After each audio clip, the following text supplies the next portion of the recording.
What if the answers to life's deepest mysteries were hidden in plain sight for thousands of years?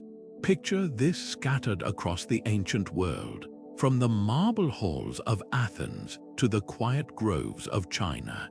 The brightest minds humanity has ever known were all grappling with the same profound questions. Plato pondered the nature of reality in his dialogues. Confucius sought harmony in human relationships. The Vedic sages meditated on the unity of existence. Though separated by continents and cultures, they were united by a single, burning quest to uncover the universal truths that bind us all. This isn't just a story about dusty scrolls or forgotten philosophies. It's about the timeless human drive to make sense of our place in the cosmos. Think about the last time you stared at the night sky, feeling that tug of wonder, what's out there? Why are we here? Those questions aren't new. They're the same ones that kept ancient thinkers awake under the stars, wrestling with ideas that would shape civilizations. And here's the astonishing part. Their insights might hold the missing pieces to puzzles we're still trying to solve today. So let's embark on a journey together, one that bridges millennia. We'll walk in the footsteps of philosophers, mystics, and visionaries who dared to look beyond the surface of things. From the allegories of Plato's cave to the cosmic wisdom of the Upanishads, we'll uncover how these ancient voices spoke to something eternal. Not just theories, but living truths about consciousness, purpose, and the interconnectedness of all things. By the end, you might just see the world and yourself in a whole new light. Ready to begin, the past has been waiting for you. Imagine standing by a river, watching the water rush past, never the same from one moment to the next. 2,500 years ago, the Greek philosopher Heraclitus did just that, and it led him to a startling realization. You cannot step into the same river twice. Everything changes constantly, he argued, even the self, and yet beneath that flux, there must be some eternal principle holding it all together. At the same time, halfway across the world in ancient China, Lao Tzu was reaching a similar conclusion. He called it the Tao, the unchanging force behind all motion, like an invisible current guiding the river's flow. What's remarkable isn't just that these ideas emerged independently, but how they did through keen observation of nature itself. These thinkers weren't working in ivory towers. They were studying fire, water, the cycles of day and night, searching for patterns in the chaos. Take the Hindu concept of Artya, the cosmic order, woven into everything from the seasons to human morality. Or the Egyptian goddess Mat, who embodied truth and balance, ensuring the stars moved as they should. These weren't just myths, they were early attempts to explain why the universe made sense. When lightning struck or crops failed, people didn't just see randomness, they sensed an underlying logic, a thread connecting all things. So why did so many cultures chase this idea of a unifying truth? Perhaps because chaos is terrifying. When life feels unpredictable, we instinctively look for the rules, the blueprint. The Vedic sages called it Brahman, the singular reality behind appearances. The Greeks had the logos, the rational principle governing the cosmos. Different names, same yearning, to find the one thing that explains everything else. And here's where it gets fascinating. These ideas didn't stay abstract. They shaped laws, medicine, even architecture. The Parthenon's proportions mirrored Pythagorean math, aligning human creations with cosmic harmony. Ayurveda and Chinese medicine both saw health as balance between elements, energies, the microcosm and macrocosm. What if these weren't just poetic guesses? Modern physics whispers something startlingly familiar, that at the quantum level, particles are interconnected in ways that defy time and space. The ancients couldn't peer through microscopes, but they sensed this unity instinctively. Maybe that's the real revelation. Their quest wasn't about finding answers we've since outgrown, but about asking questions we're still learning to answer. Hidden within the sacred verses of the Vedas and the cryptic symbols of the Egyptian Book of the Dead lies something far more profound than mere ritual instructions. These texts were masterpieces of encoded wisdom, designed not just to guide worship but to unlock the deepest truths of existence. Take the Rigveda's hymns. On the surface, they praise deities, but beneath the poetry, they conceal mathematical precision. The rhythmic structure of their meters mirrors the Fibonacci sequence, that spiral of numbers found in sunflowers and galaxies, centuries before Fibonacci himself wrote it down.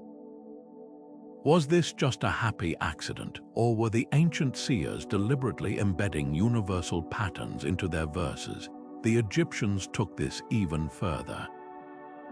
Their Book of the Dead wasn't just a funeral manual, it was a roadmap for the soul, filled with allegories about weighing the heart against the feather of mat.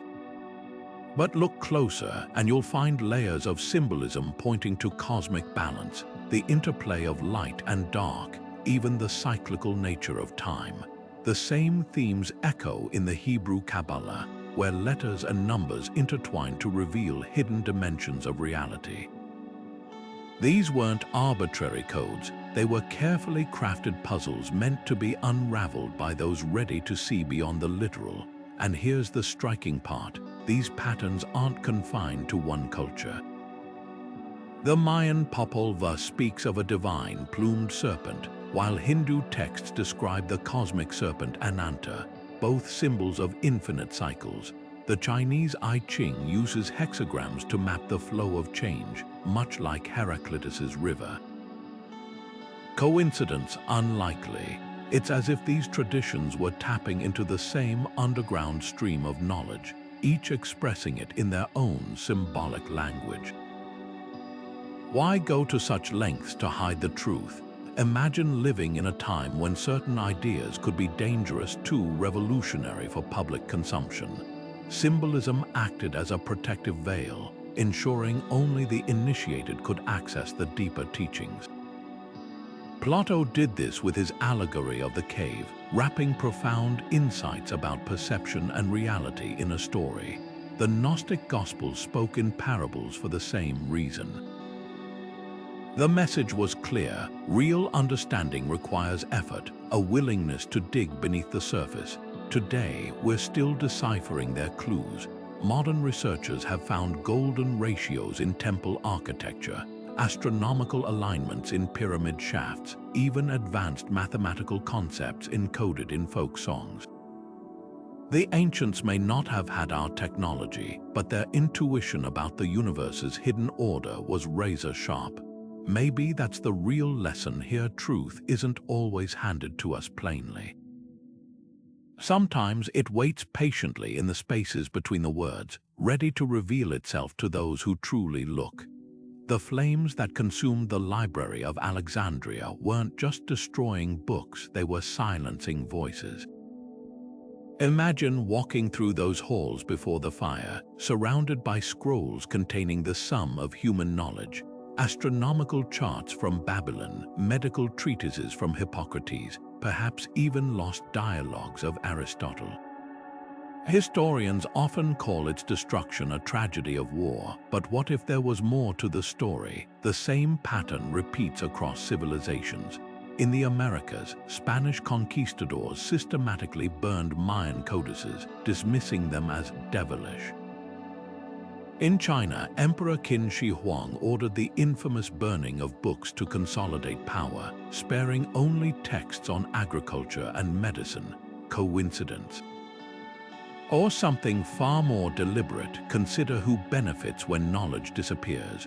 Rulers throughout history have understood that ideas are dangerous. They spark revolutions, challenge authority, and empower the powerless. The Library of Alexandria wasn't just a storehouse of facts. It was a beacon of free inquiry in a world where dogma often ruled. its scholars debated whether the Earth revolved around the Sun centuries before Copernicus. They calculated the circumference of our planet with astonishing accuracy using little more than shadows and geometry. This wasn't just progress, it was a threat to those whose power relied on controlling what people believed. Yet fragments survived, and their resilience tells a fascinating tale. The Archimedes Palimpsest, a medieval prayer book overwritten on top of the Greek mathematician's work, was only rediscovered in the 20th century, hidden in plain sight. Beneath the hymns, scholars found groundbreaking theories on infinity and calculus, concepts Europe wouldn't rediscover for another 1,000 years. Similarly, a single surviving Mayan codex, the Dresden Codex, contains precise astronomical tables predicting Venus's movements with near-modern accuracy. How much more was lost? Here's where it gets eerie. Modern scientists are now confirming what scraps of ancient wisdom suggested all along. The Mayas' understanding of celestial cycles aligns with contemporary astrophysics. Heron of Alexandria's steam-powered devices hint at an early grasp of thermodynamics. Even the library's legendary memory palace techniques for retaining information find echoes in today's cognitive science. It's as if humanity has been solving the same puzzles across millennia, with each era uncovering pieces of a grand design. So perhaps the real mystery isn't just what was destroyed, but why we're so determined to rediscover it. There's a hunger in us, an insistence that truth, no matter how buried, refuses to stay hidden. The irony is palpable. Those who sought to erase knowledge only made its remnants more precious. Every time a scholar deciphers a charred scroll or restores a faded inscription, it's a quiet rebellion against oblivion. The past whispers to us, not just in what survived, but in the very act of its survival, proof that some truths are too resilient to burn. From the pyramids of Giza to the intricate mandalas of Hindu temples, something extraordinary emerges, a silent conversation in stone and space. These structures aren't just impressive feats of engineering, they're deliberate echoes of cosmic order, built with mathematical precision that defies coincidence. Take the Great Pyramid's base, a near-perfect square aligned within a fraction of a degree to true north. Its dimensions encode the golden ratio, a proportion found in everything from seashells to spiral galaxies. Meanwhile, halfway across the world, Tibetan monks painstakingly craft mandalas, geometric maps of the universe using the same sacred ratios. And then there's Stonehenge, where the arrangement of stones mirrors celestial events like solstices with uncanny accuracy. What binds these traditions together? A shared obsession with geometry as the language of creation. The ancient Greeks called it the music of the spheres, the idea that planets move in harmonic intervals. Hindu texts describe the universe as a vast yantra, a geometric diagram pulsating with divine energy. Even the flower of life symbol, found in Egyptian temples and Chinese artifacts alike, repeats a pattern of interlocking circles that mirrors the way atoms bond. These aren't random artistic choices, they're blueprints of a hidden order, as if each culture was handed the same set of cosmic rules. Consider the pyramid slope, 52 degrees, an angle that recurs in Mesoamerican temples like Teotihuacan. Modern engineers confirm this isn't just aesthetically pleasing, it's structurally optimal, distributing weight as efficiently as the branching angles of a tree. The builders couldn't have stumbled upon this by trial and error. They knew, and perhaps that's the most tantalizing clue. These designs required advanced knowledge of mathematics and astronomy, yet they predate formal academic disciplines by millennia. How the answer might lie in an overlooked thread: the oral traditions of indigenous cultures. Aboriginal elders speak of songlines, paths across the land that mirror constellations. Native American medicine wheels align with star cycles. These aren't just stories, they're living maps of a geometric universe passed down through generations without textbooks or blueprints. Maybe sacred geometry wasn't invented but discovered, like uncovering the grammar of a pre-existing language. Today, scientists are catching up. Fractal geometry reveals self-repeating patterns in clouds and coastlines, the same principles guiding the recursive designs of Celtic knots or Islamic tilework. Quantum physics hints at a universe built on geometric vibrations, resonating with Plato's idea of a world soul. The more we learn, the more the ancients' intuition seems less like mysticism and more like a different kind of science, one that didn't separate numbers from the sacred. So were these monuments meant to last not just as tombs or temples, but as eternal reminders, a way to whisper across time that the universe has a shape, a rhythm, a code. If so, the challenge isn't just decoding their symbols, it's learning to see the world as they did, not as chaos, but as a masterpiece of invisible lines waiting to be traced. The crucibles and alembics of medieval alchemists weren't just tools for melting metals, they were mirrors reflecting the human soul. Take the legendary Hermes Trismegistus, a figure shrouded in myth who claimed, "As above, so below." This wasn't about mixing potions. It was a radical idea that the cosmos and the self were made of the same essence. His emerald tablet, revered for centuries, speaks of the one thing that births all creation. Yet read between the lines and you'll find something astonishing. His instructions for transmuting metals eerily resemble the steps of yogic awakening or Zen meditation. Coincidence or a deliberate cipher for inner alchemy? Consider the alchemist's obsession with the philosopher's stone. Texts describe it as a scarlet powder that could heal and enlighten, but also as an inner fire that purifies the dross of the mind. In China, Taoist adepts sought the golden elixir through breath and movement, not furnaces. Tibetan Buddhists visualized molten light ascending the spine, transforming ignorance into wisdom. The parallels are too precise to ignore. Even the alchemical stages, negrito blackening, albedo whitening, citrinitas yellowing, and rubedo reddening, map uncannily to the phases of spiritual death and rebirth found in shamanic journeys or Christian mysticism. Why cloak enlightenment in chemical metaphors? Europe's medieval church viewed direct claims of divine union as heresy. Alchemy became the perfect disguise, a science that let seekers explore taboo truths under the guise of metallurgy. When a text spoke of dissolving the dragon, it might really mean conquering the ego. The sacred marriage of sun and moon symbols the integration of masculine and feminine energies within. This wasn't deception, it was survival. Modern psychology stumbles upon the same truths.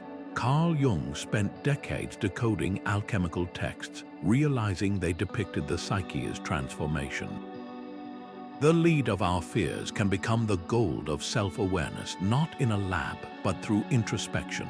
Today, neurobiology confirms meditation literally rewires the brain, turning base instincts into higher cognition.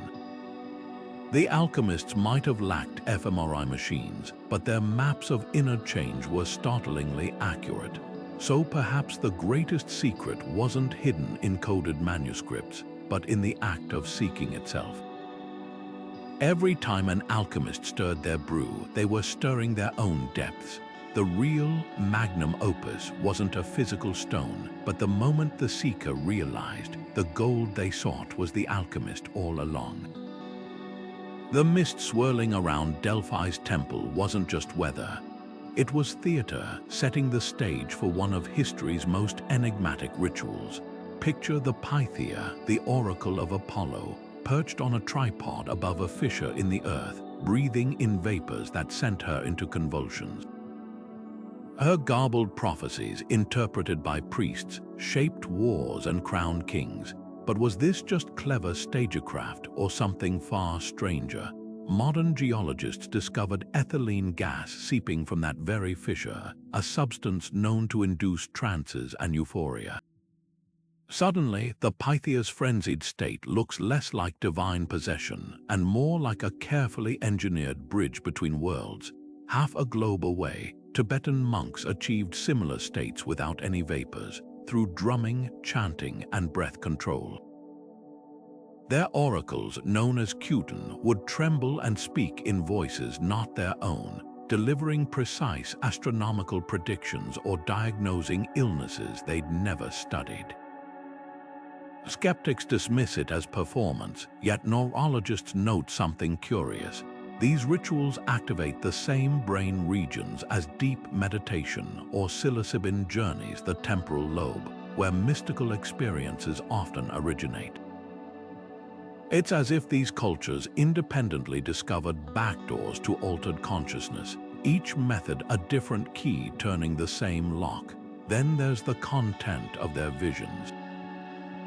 The Pythia didn't just babble nonsense, her pronouncements followed poetic meter, rich with symbolism.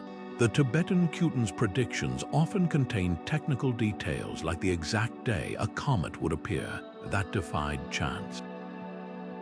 Even the Aztec Tonalpauc, who interpreted dreams and celestial signs, mapped their prophecies onto a complex calendar system accurate to within minutes per year.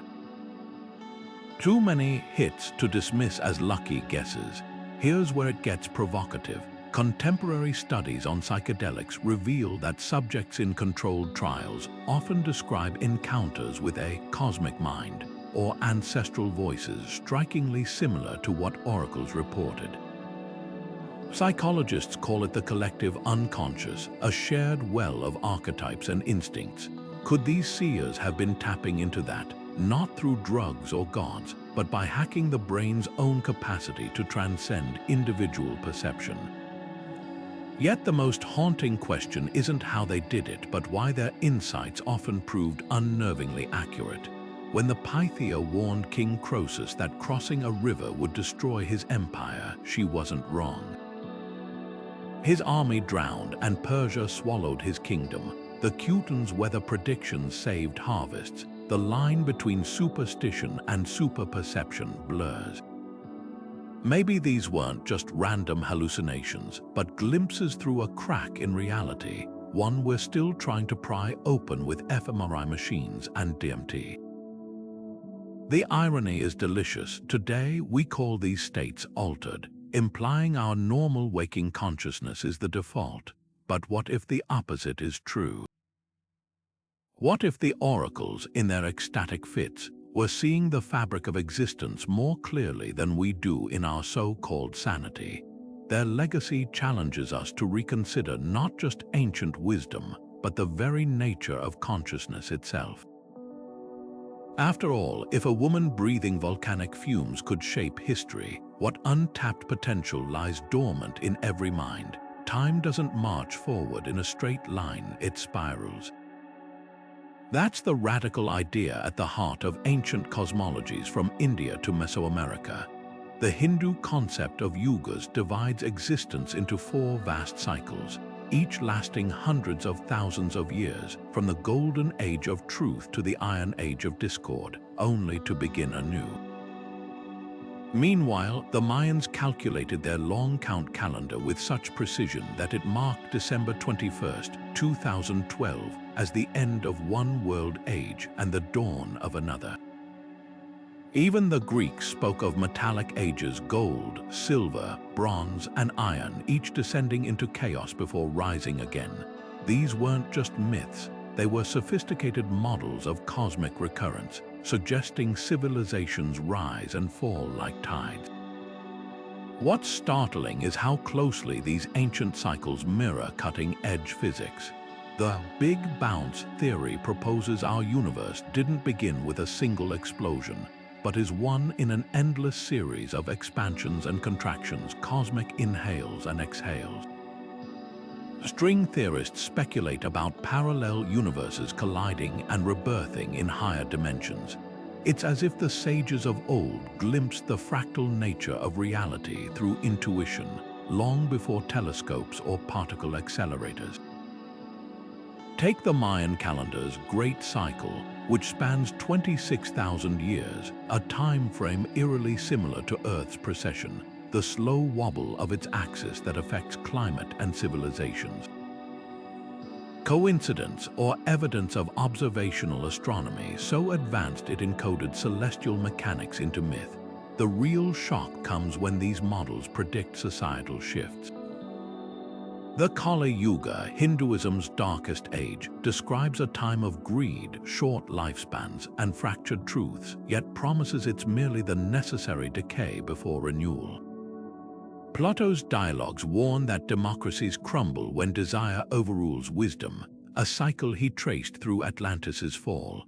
Even the Hopi prophecy of two paths, one of destruction, one of harmony, parallels modern warnings about climate collapse or technological reckoning.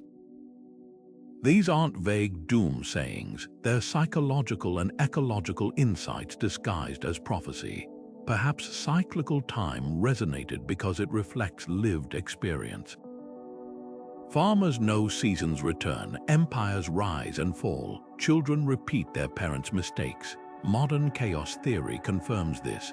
Complex systems self-organize and collapse in patterns. The ancients didn't need equations to sense that history rhymes. They saw it in the stars, the harvests, the bones of dead cities. Their gift wasn't predicting the future, but recognizing the templates of time itself. So when physicists now ponder whether our universe is one bubble in an infinite multiverse foam, or when ecologists warn that deforestation mirrors Easter Island's downfall, they're walking a path the ancients mapped long ago. The difference, where we see graphs and data, they saw gods and stories, but both point to the same profound truth. Nothing truly ends, it transforms. The wheel turns, the yuga cycles, and the cosmos keeps breathing. Our choice isn't whether to believe the cycle, but whether to learn from its turning before the next wave rises. Plato's tale of Atlantis sinking beneath the waves wasn't just a philosopher's fable, it was a warning. He wrote of a mighty civilization with advanced engineering, brought low by arrogance and natural disaster. For centuries, scholars dismissed it as allegory until oceanographers discovered something startling. The island of Santorini, obliterated by a volcanic eruption around 1600 BC, matches Plato's descriptions eerily well. Its circular harbor, towering palaces, and sudden collapse align with the Atlantis story. Even the timeline fits. The eruption devastated Minoan Crete, a seafaring empire that could have inspired the legend. But here's the twist. Plato claimed his account came from Egyptian priests who spoke of events 9,000 years earlier. Could Santorini be a later echo of an even older catastrophe, one lost to time? Now consider the Sumerian king list, a cuneiform tablet listing rulers who allegedly reigned for tens of thousands of years before the Great Flood. Mainstream archaeology scoffs, yet the list includes verified historical kings alongside these impossibly long reigns. What if it's not pure fiction, but a garbled record of a forgotten epoch? The Abydos helicopter, a temple carving in Egypt that uncannily resembles modern aircraft, fuels similar debates. Officially, it's explained as eroded hieroglyphs overlapping over time. But when you pair it with Vimana texts from India, describing flying machines powered by mercury vortex engines, the coincidence feels harder to ignore. The common thread, cataclysm. Flood myths exist in over 200 cultures worldwide, from the Epic of Gilgamesh to indigenous Australian Dreamtime stories. Geologists confirm a dramatic sea level rise around 7600 BC, swallowing coastal settlements like Doggerland beneath the North Sea. The Mahabharata's account of a war with weapons that burned brighter than 1,000 suns mirrors the radioactive ruins of Mohenjo-Daro, where skeletons show signs of sudden, intense heat. These aren't just tall tales, they're trauma narratives, passed down through generations like a game of telephone across millennia. So where's the line between myth and memory? Modern researchers use tools like sonar and sediment cores to test these stories. Off the coast of Gujarat, India, divers found a sprawling underwater city, Dwaraka, matching descriptions in the Mahabharata down to its gold pillars. In Turkey, Göbekli Tepe's megaliths carved 12,000 years ago rewrite the timeline of human civilization, proving complex societies existed long before we assumed. Each discovery chips away at the notion that ancient people were primitive storytellers. Maybe they were historians, preserving truths in the only language that could survive, symbolism. The implications are staggering. If just one of these myths holds a kernel of fact, it means civilizations rose and fell long before recorded history, perhaps with knowledge we've yet to rediscover. The real mystery isn't whether they were right, but why we're so quick to assume they were wrong. After all, if future archaeologists found fragments of our internet among ruins, would they dismiss Wikipedia as mythology? The past whispers to us not in facts but in stories, and sometimes the most fantastical tales are the ones that cut closest to the bone. The torchlight flickered in the underground chamber as the initiate knelt, blindfolded and barefoot on cold stone. This was no ordinary classroom, it was the heart of the Eleusinian mysteries, where for over 1,000 years, seekers underwent rituals so secret that revealing them carried a death sentence. What happened there? Ancient accounts speak of a sacred drink called kykeon, likely laced with ergot fungus, a natural source of LSD precursors. Participants emerged transformed, with the playwright Sophocles declaring, "Thrice blessed are those who go to Hades and witness these rites." But this wasn't mere intoxication. It was a meticulously staged psychological journey. For days beforehand, initiates fasted, processed through tunnels symbolizing the underworld, and faced sudden flashes of light and sound, an ancient form of sensory overload designed to shatter ordinary perception. Half a world away, Sufi mystics achieved similar states through whirling dance and rhythmic chanting, their bodies becoming conduits for divine ecstasy. Rumi described it as dying before you die, a temporary dissolution of the ego that revealed the self's luminous core. The parallel is striking. Whether through Greek hallucinogens or Persian movement, these schools shared a common understanding. Enlightenment wasn't just studied, it had to be experienced, like teaching someone to swim by throwing them into deep water. The curriculum in these hidden academies was anything but arbitrary. Pythagorean initiates spent 5 years in silence, memorizing sacred geometry and harmonics not as abstract math, but as living forces shaping reality. Their famous theorem about right triangles was just the surface. Deeper teachings linked musical intervals to planetary orbits, suggesting the universe vibrated like a plucked string. Meanwhile, in the Egyptian mystery schools, hierophants used dramatic reenactments of Osiris's resurrection, blending theater and theology to imprint truths directly into the nervous system. Why such extreme methods? Modern neuroscience offers clues. Sensory deprivation accelerates neuroplasticity, allowing the brain to rewire itself. Psychedelics temporarily quiet the default mode network, the mental ego center, creating a sense of unity with all things. These techniques weren't random. They were ancient brain hacks, refined over generations to induce permanent shifts in consciousness. When Plato later wrote of escaping the cave of illusions, he wasn't speaking metaphorically. He was referencing initiation's visceral shock of awakening. The real proof lies in the graduates. After his initiation in the Orphic mysteries, Pythagoras founded a community where mathematics and music healed the soul. The Sufi poet Hafiz penned verses that still dissolve boundaries between lover and beloved, human and divine. These weren't just smart students, they were living evidence that the school's methods work. Their legacy whispers a provocative question. What if the greatest secrets aren't information at all, but states of being, and the courage to step into the dark long enough to find them? The serpent devouring its own tail, the Ouroboros, appears in Egyptian tombs, Aztec carvings, and alchemical manuscripts, always whispering the same secret, cycles without end. No culture taught this to another. The symbol emerged independently, like a shared thought rising from the depths of the human mind. The lotus flower blooms just as mysteriously in Buddhist art, Hindu temples, and Egyptian murals, its roots in mud, its petals reaching for light, a perfect metaphor for enlightenment. How do these images span continents and millennia without a single thread of contact? Carl Jung called it the collective unconscious, a hidden layer of the psyche where archetypes live, as universal as the structure of DNA. But these symbols aren't just pretty metaphors, they're blueprints of the mind.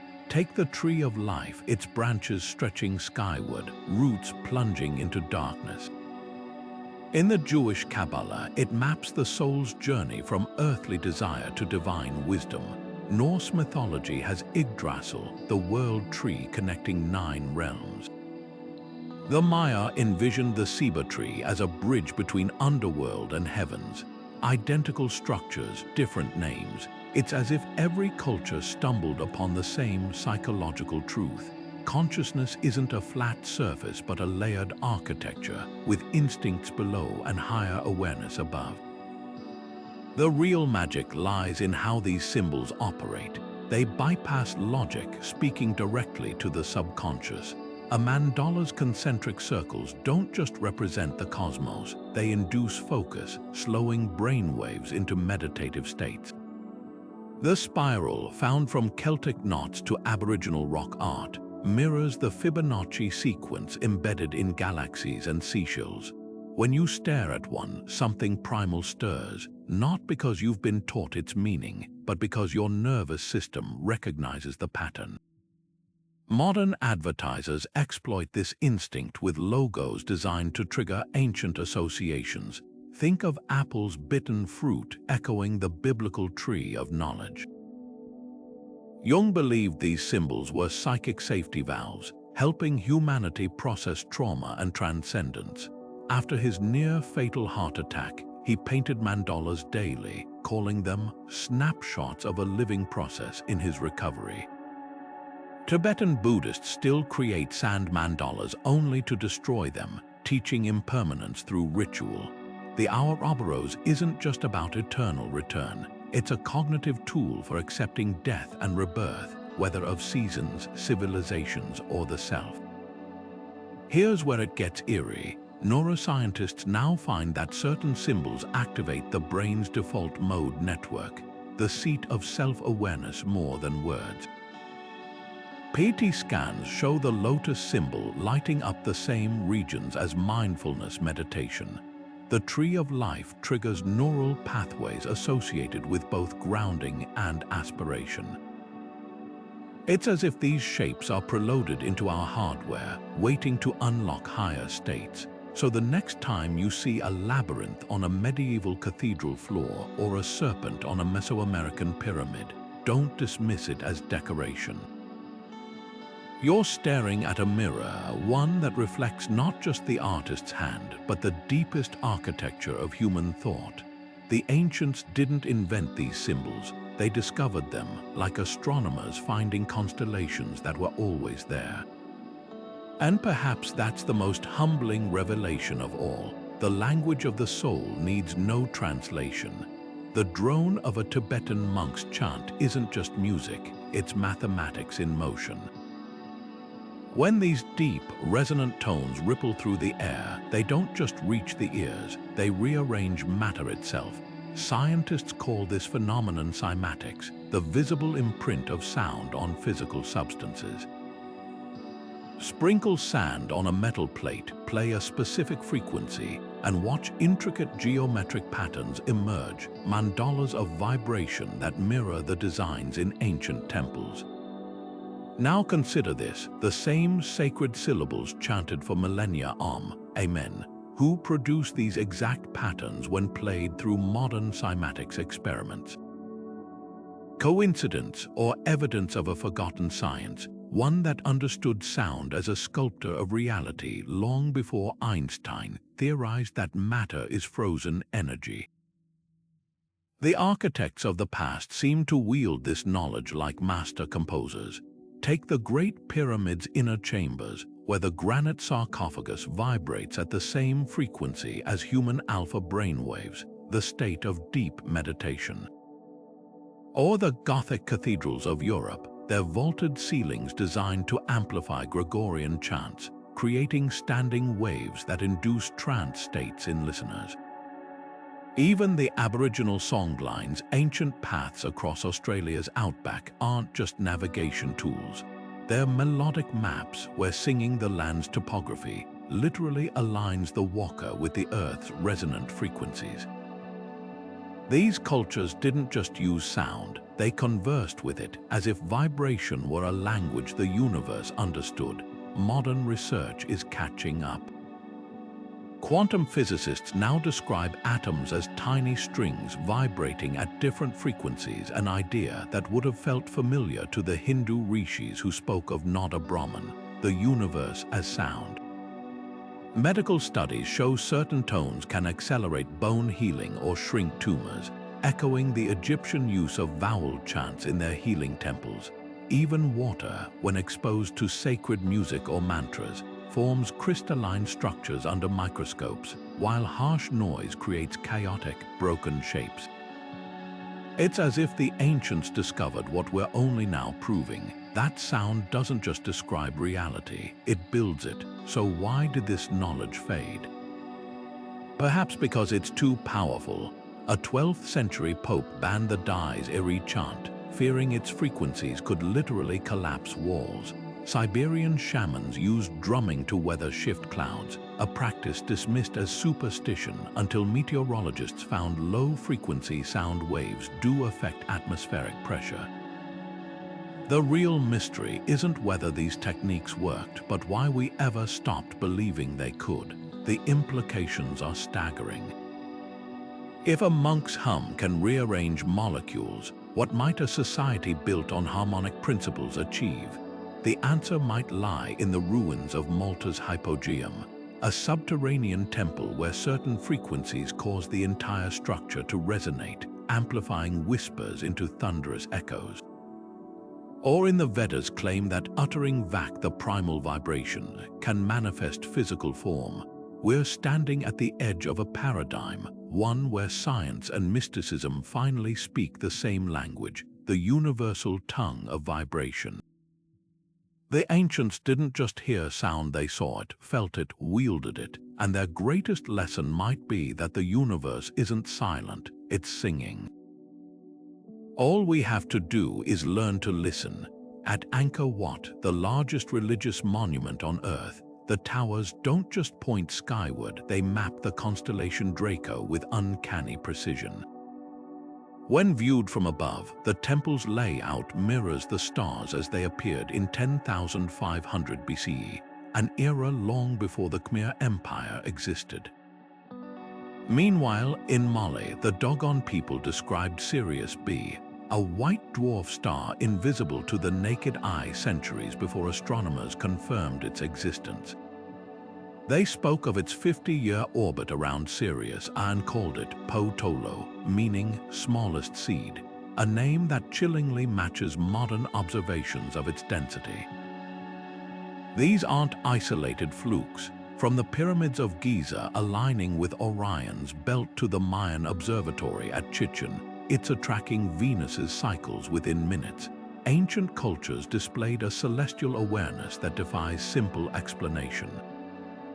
How did they achieve such precision without telescopes or satellites? One theory points to patient, generational observation.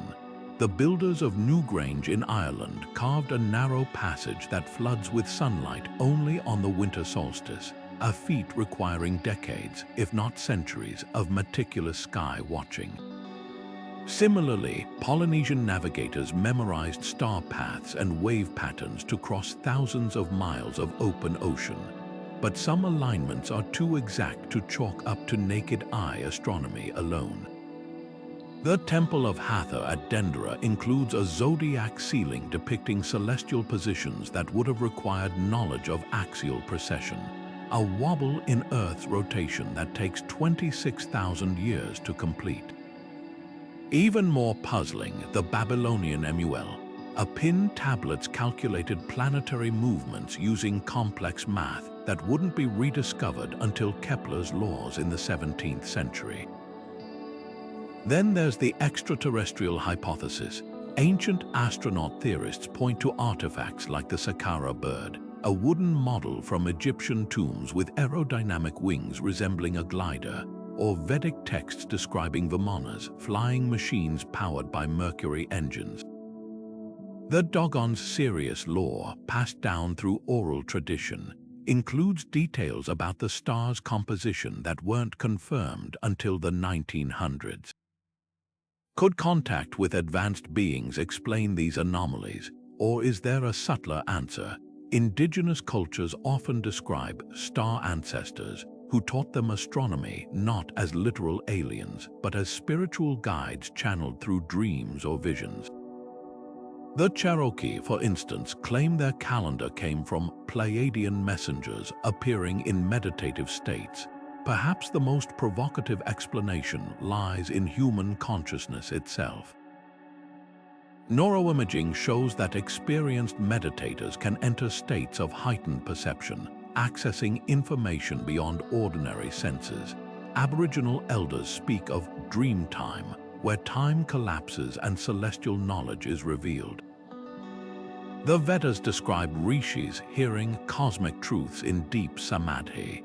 Maybe ancient astronomers weren't just looking up, they were looking inward, tapping into a collective awareness of the universe's rhythms. Modern science edges toward this idea with quantum entanglement, where particles communicate instantaneously across vast distances, hinting at a cosmos more interconnected than we imagined.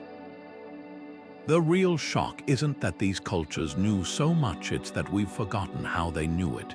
In our rush to dismiss their methods as primitive, we overlook the possibility that they cultivated ways of knowing that blended observation, intuition, and sacred technology. The stones of Angkor Wat and the words of the Dogon aren't just relics of the past. They're invitations to reconsider what it means to see, not just with eyes, but with the whole of human perception. Plato's vision of philosopher kings ruling with wisdom instead of swords wasn't just idle daydreaming. It was a radical experiment in human governance. In the Republic, he argued that only those who'd escaped the cave of illusions, who'd glimpsed the sun of absolute truth, could be trusted with power.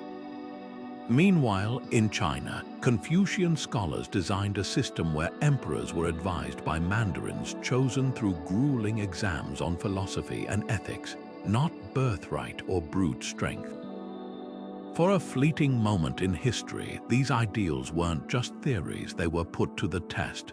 The results were as illuminating as they were sobering. Take Emperor Marcus Aurelius, the Stoic philosopher who ruled Rome at its height. His meditations, written by candlelight during military campaigns, reveal a leader agonizing over justice, temperance, and the weight of power.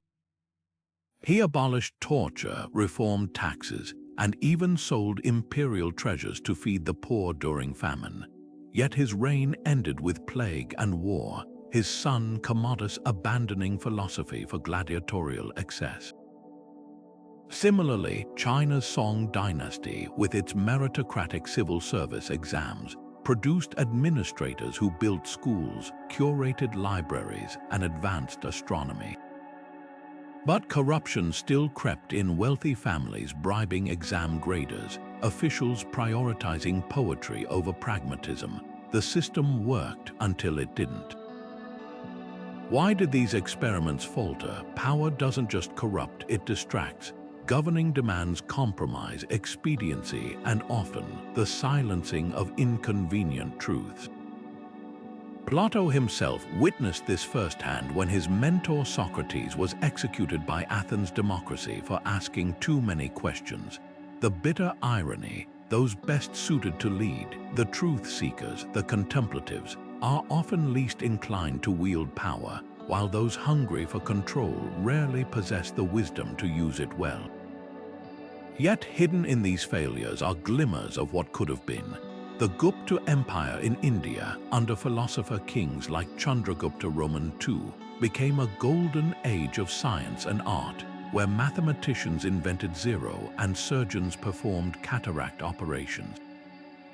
The Islamic Caliph Al-Ma'mun turned Baghdad's house of wisdom into a beacon of scholarship, where Christian, Jewish, and Muslim thinkers collaborated freely. These weren't utopias, but they proved that when knowledge and power briefly align, civilizations can leap forward.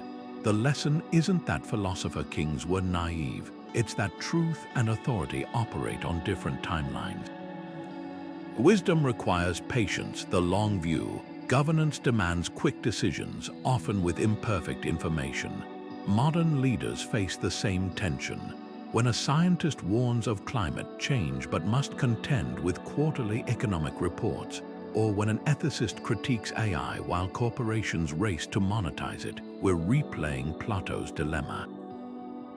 The real question isn't whether wise rulers are possible, but whether any system can sustain their vision long enough to matter. Perhaps the answer lies not in kings or emperors, but in structures that bake wisdom into institutions themselves. Norway's oil fund, designed by philosophers and economists to ethically steward wealth for future generations, or Bhutan's gross national happiness index, prioritizing well-being over GDP, these are modern echoes of the old dream. They suggest that the philosopher's place isn't on the throne, but in the scaffolding of society, quietly shaping the rules that shape us all. The experiment isn't over. It's just evolving. The fire that consumed Hypatia of Alexandria didn't just end a life. It tried to erase an entire way of thinking. Picture her in the great library's halls, draped in the simple cloak of a scholar, teaching mathematics and astronomy to students who traveled across empires to learn from her. She wasn't an anomaly. From the Oracle priestesses of Delphi to the Taoist nuns who mastered alchemy in China's mountains, women were the quiet architects of wisdom traditions until history scrubbed their names from the record.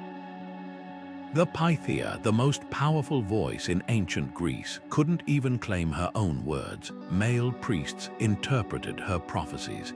The pattern is too consistent to ignore. Wherever women's wisdom flourished, someone made sure it was filtered, diluted, or outright destroyed. Yet fragments survive, and they paint a startling picture. In matriarchal societies like the Minoans of Crete or the Mosuo of China, power wasn't about conquest but equilibrium. Minoan frescoes show women presiding over ceremonies with serpents and doves, symbols of transformation and peace, while male figures dance in procession behind them. The Mosuos still practice a walking marriage system where women inherit property and choose partners freely, with no concept of patriarchal ownership. These weren't utopias, but they operated on a different logic, governance as stewardship, not domination. Even in patriarchal civilizations, women sages found ways to transmit their knowledge. The Taoist priestess Wai Huakun wrote secret texts on inner alchemy, teaching that true power comes from harmonizing yin and yang within the body, a radical idea in a culture obsessed with external control. What did these lost philosophies have in common? A reverence for cyclical time over linear progress, for weaving rather than conquering.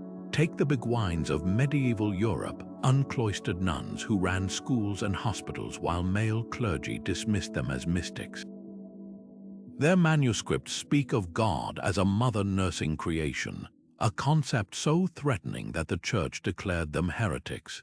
Or consider the tantric yoginis of India, who turned domestic rituals into spiritual practices, seeing divinity in everyday acts like grinding grain or tending a hearth. Their wisdom wasn't about escaping the world but sanctifying it, a stark contrast to the asceticism of male-dominated traditions. The suppression wasn't just ideological, it was economic. When the witch hunts swept Europe, midwives and herbalists were primary targets not because they worshipped Satan, but because their knowledge of plant medicine threatened the male medical establishment. The same pattern appears in ancient Babylon, where the goddess healers' temples were dismantled as male physicians took over. Why does this matter today? Because the philosophies we lost held answers to crises we now face. Indigenous female elders like the Haudenosaunee clan mothers practiced a form of democracy where decisions required 7 generations of foresight. The Greek poet Sappho wrote of love as a force that binds rather than possesses, a vision that could reshape modern relationships. The most haunting question isn't why these voices were silenced, but what they might have taught us if they'd been heard. Hypatia's last lesson wasn't in her lectures, it was in the way she met her murderers, refusing to renounce reason, even as the mob tore her apart with pottery shards. Her death wasn't just a crime, it was a warning about what happens when one half of humanity's wisdom is erased. Yet here's the miracle, like seeds beneath volcanic ash, these ideas didn't die. They waited, and now, as we dig through the rubble of history, their roots are stirring. Centuries before the Sermon on the Mount, a Hindu sage penned these words in the Mahabharata. This is the sum of duty, do not unto others what would cause you pain if done to you. At the same time, Confucius taught his disciples, do not impose on others what you yourself do not desire. And nestled in the Talmud, Rabbi Hillel condensed the Torah into a single phrase, what is hateful to you, do not do to your neighbor. These weren't footnotes in ancient texts, they were the beating heart of ethical systems separated by continents and millennia. How did nearly identical moral codes emerge in cultures that never traded scrolls or shared profits? One answer whispers through biology. Evolutionary psychologists argue that reciprocity is hardwired into social species. Baboons groom allies who groom them back. Chimpanzees share meat with those who have helped them hunt. Early human tribes thrived when cooperation outweighed conflict, embedding empathy in our neural circuitry. The golden rule wasn't invented. It was discovered, like fire or farming, a survival tool for a species that depends on community. But biology alone can't explain why this principle was elevated to sacred status. The ancient Egyptian negative confessions, recited before Osiris's judgment throne, included, I have not caused pain, and I have not made anyone weep. These weren't survival tactics, they were soul requirements. Then there's the divine spark theory. The Zoroastrian Avesta claims Ahura Mazda implanted moral law in every heart, while indigenous Australian Dreamtime stories speak of ancestral spirits teaching compassion through songline. Even the Greek philosopher Epictetus, who rejected traditional gods, insisted that nature has given us one tongue but 2 ears so we may hear others twice as much as we speak, a secular echo of the same cosmic courtesy. Whether through revelation or reason, humanity kept arriving at the same destination, the recognition that the self and the other are mirrors. The real magic lies in how this principle adapted to different soils. In China's collectivist culture, Confucius framed it as social harmony, treating others well maintained the cosmic order. The Yoruba of West Africa embedded it in proverbs like, one hand washes the other, emphasizing mutual responsibility. Meanwhile, the Stoics took it inward, arguing that how you treat others reflects how you treat your own soul. These variations aren't contradictions, they're proof of the rule's elasticity, its ability to mold itself to any world view while keeping its core intact. Today, neuroscientists find that practicing the golden rule lights up the same brain regions as physical pleasure. Anthropologists document uncontacted tribes like the Sentineless Yuho, despite isolation, share food equitably. The rule persists not because its easy history shows we routinely ignore it, but because it's irresistible. Like gravity for the conscience, it pulls us toward our better selves. Perhaps that's the greatest mystery. After all our wars and betrayals, this one idea remains the thread that won't break, weaving through time as if the universe itself insists we remember. Stretching into a downward dog or flowing through a Tai Chi sequence isn't just exercise, it's neurological alchemy. Ancient yogis in the Himalayas and Taoist masters in China's mountains understood something modern science is only now confirming. The body shapes the mind as much as the mind shapes the body. Take Patanjali's Yoga Sutras, written over 2,000 years ago. They describe postures not just for flexibility, but as tools to steady the mind, a claim that seemed poetic until fMRI scans revealed how holding warrior pose activates the prefrontal cortex, the brain's command center for focus and emotional regulation. Meanwhile, Greek athletes training in Plato's academy didn't just sprint and wrestle for medals. Their gymnasiums doubled as philosophical schools where physical rigor was meant to carve mental discipline, a concept Spartans took to extremes by enduring pain to master fear. Modern labs are catching up with these ancient insights. Harvard studies show Tai Chi's slow, deliberate movements rewire neural pathways, reducing anxiety as effectively as medication for some participants. UCLA researchers found that yoga increases gray matter in brain regions linked to stress resilience changes visible after just 8 weeks. But here's what's startling. These practices didn't just stumble upon these effects. They systematized them. The Chinese concept of Kai, often dismissed as mystical, aligns eerily with modern biophysics, the idea that the body's facial network conducts electrical signals, influencing everything from immunity to mood. When a Tai Chi master speaks of unblocking energy flow, they're describing what physiologists now call myofascial release, where gentle pressure resets the nervous system. The real breakthrough lies in how these traditions treated the mind-body split, or rather, refused to acknowledge one. Ayurvedic texts from India prescribed specific asanas to cool, fiery emotions or ground scattered thoughts, mapping each posture to psychological states centuries before somatic therapy. Greek athletes recited Stoic mantras during training to harden not just muscles but character, a practice mirrored in modern cognitive behavioral techniques. This wasn't just holistic health, it was precision engineering of human potential. Today's mental health crisis reveals the cost of forgetting this wisdom.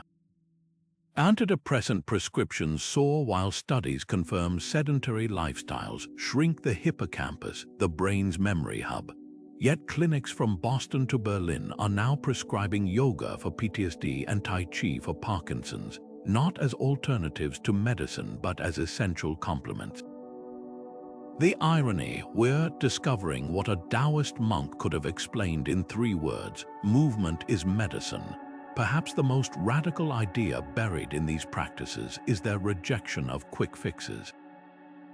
Yogis spent decades mastering breath control to still the mind. Greek athletes trained for years to forge what they called arete, excellence of soul. In an age of 5-minute meditations and dopamine fasting, their patience seems alien. But their results, documented in texts and temples, suggest a truth we're hungry for. Transformation isn't instantaneous. It's cellular, a slow rewiring where every stretch, every mindful step, is a stitch weaving the mind and body back into wholeness. The ancients didn't have our technology, but their experiments in self-mastery might be the most advanced science we've ever inherited. Gilgamesh's desperate quest for the plant of eternal life wasn't just myth, it was humanity's first documented midlife crisis. After watching his friend Enkidu die, the king tore across deserts and oceans, convinced immortality lay hidden in the deep. What he found instead was a lesson. The plant granted youth, but a snake stole it while he slept. The irony, modern science now confirms that serpents specifically, their venom contain proteins that dissolve blood clots, extending lifespans in lab studies. Was this ancient story hinting at a truth wrapped in symbolism? The same paradox appears in China's Taoist legends, where alchemists drank cinnabar elixirs to become Zion or immortals. Many died from mercury poisoning, yet their texts also describe breathing techniques and herbal formulas that modern researchers are testing for anti-aging properties. The line between poison and panacea, it seems, was always thinner than we thought. The Holy Grail legends take this further. Medieval knights weren't just chasing a cup, they sought the elixir vitae, a liquid that could heal wounds and halt decay. Recent studies on stem cells and telomerase, the enzyme that repairs aging DNA, reveal our bodies already contain fragments of this dream. Ayurvedic rasayanas, intricate herbal compounds fermented in moonlight, sound like fantasy until you learn they contain high levels of resveratrol, the same anti-inflammatory compound in red wine that's now in clinical trials for longevity.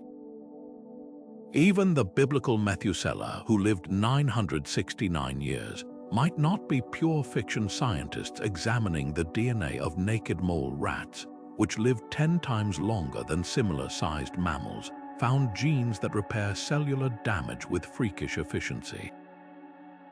What unites these stories isn't just the desire to live forever, but the methods. Gilgamesh sought a plant, Taoists distilled minerals, European alchemists hunted for a stone. Today's billionaires freeze their bodies or inject teenage blood plasma. The tools change, the obsession doesn't. But here's what the ancients understood that we often miss. Immortality wasn't just about adding years, it was about transcending the human condition. The Zion didn't just avoid death, they ascended to walk among stars. The Grail wasn't just a cure, but a covenant with the divine. Modern biotech focuses on delaying decay, while ancient seekers aimed for metamorphosis. Perhaps that's the real secret buried in these tales. When Spanish conquistadors asked Aztec elders about their legendary water of eternal youth, they were shown a spring rich in lithium, a mineral now used to stabilize mood and slow neurodegeneration. The elders knew something we're relearning. Longevity isn't just cellular, it's psychological. Stress, loneliness, and purposelessness accelerate aging as surely as any toxin. The Taoists practiced meditation to nourish the Shen, or spirit, believing a calm mind extended life. Modern studies on telomeres confirm it. Chronic stress shortens these protective DNA caps, while mindfulness lengthens them. The most haunting question isn't whether these ancient elixirs worked, but why we stopped believing they could. Silicon Valley spends millions chasing a digital afterlife, while a 3,000-year-old Ayurvedic practice, drinking gold-infused Swarna Basma, shows nanoparticles of the metal can enhance cognitive function. The difference: the ancients saw immortality as a dance between body, mind, and cosmos. We've reduced it to a math problem. Gilgamesh's snake might have been wiser than we realized, not stealing immortality, but reminding us that some truths can't be grasped. They must be lived. Beneath the lofty ideals of ancient wisdom traditions lurked a shadow, a recognition that knowledge, like fire, could warm or consume. The Thuggee cult of India twisted sacred Kali worship into a justification for ritual murder, strangling travelers as offerings to the goddess. Their tantric rites, once paths to transcendence, became tools of terror. Similarly, the Hashishin of Persia weaponized esoteric teachings, using drugged initiates to assassinate political targets in a haze of paradise visions. Even the Eleusinian mysteries, famed for their revelations, had their dark side. Historical whispers suggest some initiates were given hallucinogens not for enlightenment, but for political indoctrination, their ecstatic states manipulated to ensure loyalty to Athens' elite. Aleister Crowley's infamous Abbey of the Lemma in Sicily reveals how easily the search for hidden truths can curdle into tyranny. What began as experiments in ceremonial magic devolved into psychological abuse, with Crowley's "do what thou wilt" mantra justifying everything from drug-fueled orgies to the alleged neglect of his followers' children. The pattern repeats across eras: the Nazi obsession with Thule society occultism, the Manson family's warped interpretations of Beatles lyrics as prophecy, even modern extremist groups grafting ancient symbols onto violent ideologies. The common thread, a hunger for power disguised as enlightenment, where secret knowledge becomes a crowbar to pry open the weak spots of human psychology. Why does the quest for truth attract such shadows? Partly because mystery itself is intoxicating. Studies on cognitive dissonance show that when people invest heavily in arcane rituals, whether fasting for visions or memorizing elaborate mantras, they become more susceptible to manipulation, their brains rationalizing extreme behaviors to justify their sacrifices. The Stanford prison experiment proved how easily authority figures can exploit this vulnerability, a dynamic ancient cult leaders understood instinctively. The Egyptian Book of the Dead warns of this very danger, depicting unworthy souls tricked by demons disguised as gods during their underworld journey, a metaphor for how spiritual seeking without discernment can lead to possession by darker impulses. Yet the most insidious corruption often came from within institutions themselves. The Knights Templar, originally protectors of pilgrims, allegedly morphed into a secretive banking empire engaging in heresy and usury. Gnostic texts suppressed by the early church spoke of demiurges, false creators who trap souls in materialism, a concept that resonates uncomfortably with modern cult leaders who isolate followers from families while amassing wealth. Even Pythagoras' school, celebrated for mathematical breakthroughs, reportedly drowned a member for revealing the irrationality of numbers, showing how easily the guardians of truth can become its jailers. The warning here isn't that hidden knowledge is inherently dangerous, but that the vessel matters as much as the wine. Tibetan Buddhism counters this risk with rigorous ethical training, years spent mastering compassion before touching advanced meditation. The Sufi poet Rumi cautioned that the same light which opens the eye blinds the owl, meaning true wisdom requires the right preparation. Modern neuroscience confirms this. Studies on psychedelic therapy show that without proper guidance, transcendent experiences can trigger psychosis rather than healing. The dark side of the quest emerges not from the mysteries themselves, but from the human tendency to worship the ladder rather than the view it reveals. Perhaps that's the ultimate test encoded in these traditions.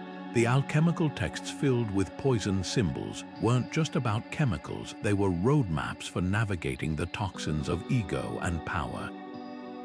When the Oracle of Delphi declared Socrates the wisest man in Athens because he knew that he knew nothing, she wasn't praising ignorance but humility. The shadows clinging to the path aren't proof of its falsity, but of its potency. Like a forged fire that can temper steel or burn flesh, the difference lies in the hands and heart of the one who approaches it. The great bards of ancient Greece didn't just recite the Odyssey, they rebuilt it in their minds, brick by vivid brick. Picture a young poet standing before a fire-lit audience, weaving tales of gods and heroes for hours without a single scroll. Their secret, a mental architecture so powerful it could hold entire epics, the memory palace. This wasn't just rote repetition. it was spatial storytelling, where every line of poetry lived in a specific room of an imagined mansion. The technique, refined by Roman orators like Cicero, transformed memory from a fragile faculty into a grand theater of the mind. Today, neuroscientists confirm what these bards knew instinctively. Our brains are wired to remember not through dry lists but through vivid spatial narratives. Modern memory champions still use these ancient methods to perform feats that seem superhuman. One competitor memorized the order of a shuffled deck of cards in under 20 seconds by visualizing each card as a quirky character interacting in a familiar park. Another recalled over 1,000 random digits by placing them along a mental walk through their childhood home. These aren't party tricks, they're glimpses into a cognitive potential we've largely abandoned. The irony, in an age of smartphones and search engines, we've outsourced memory to devices while our natural capacity atrophies. Studies show medieval scholars could recite entire legal codes verbatim, while today's students struggle to remember lecture points without digital notes. The magic of the memory palace lies in its simplicity. To memorize a speech, you'd imagine walking through a familiar place, say your grandmother's house, and place each key idea in specific spots. The introduction on the doormat, the first argument simmering on the stove, the climax waiting on the mantelpiece. The more bizarre or emotional the mental image, the stickier the memory. This works because the brain's hippocampus, the seat of memory, evolved to navigate physical spaces, not absorb abstract data. When you link information to imagined locations, you're speaking your brain's native language.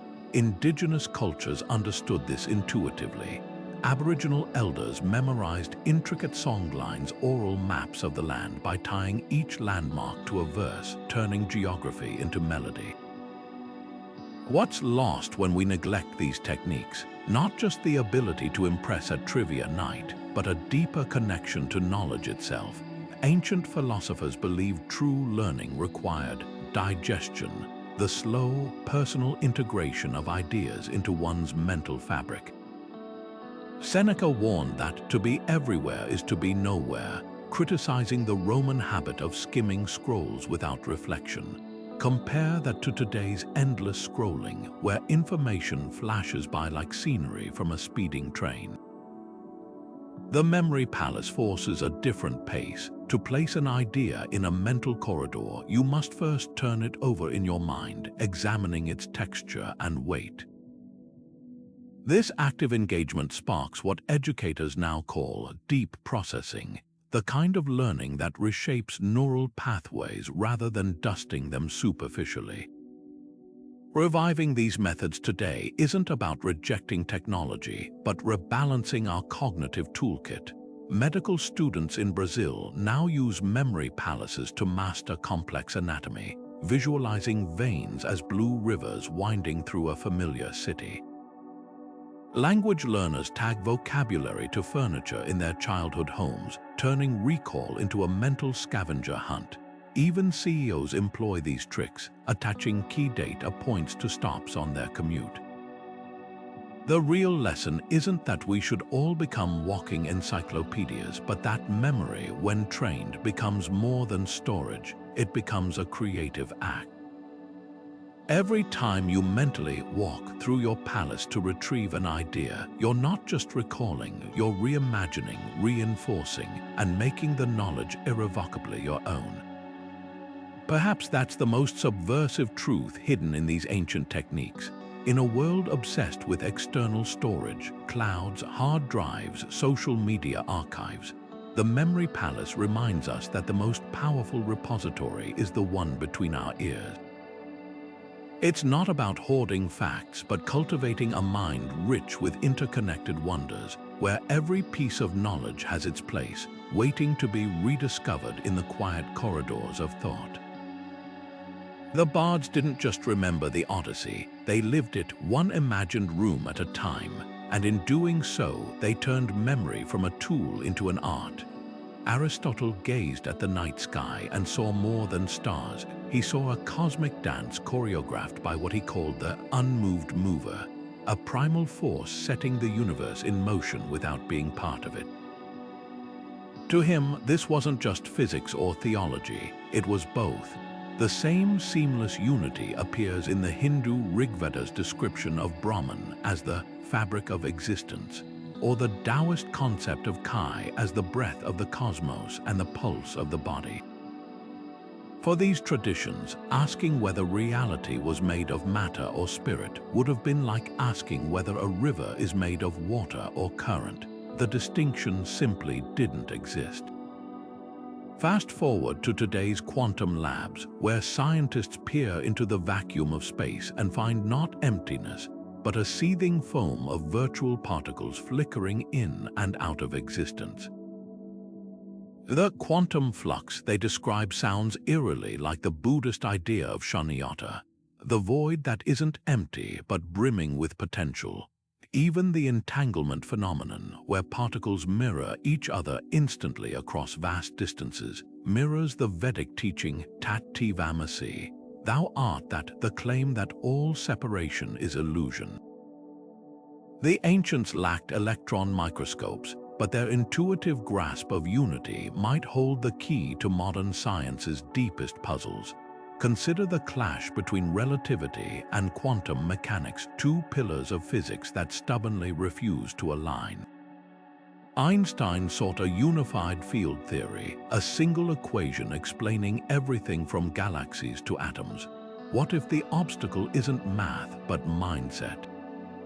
Indigenous knowledge systems like the Aboriginal Dreamtime or Navajo cosmology never split the world into physical and spiritual layers.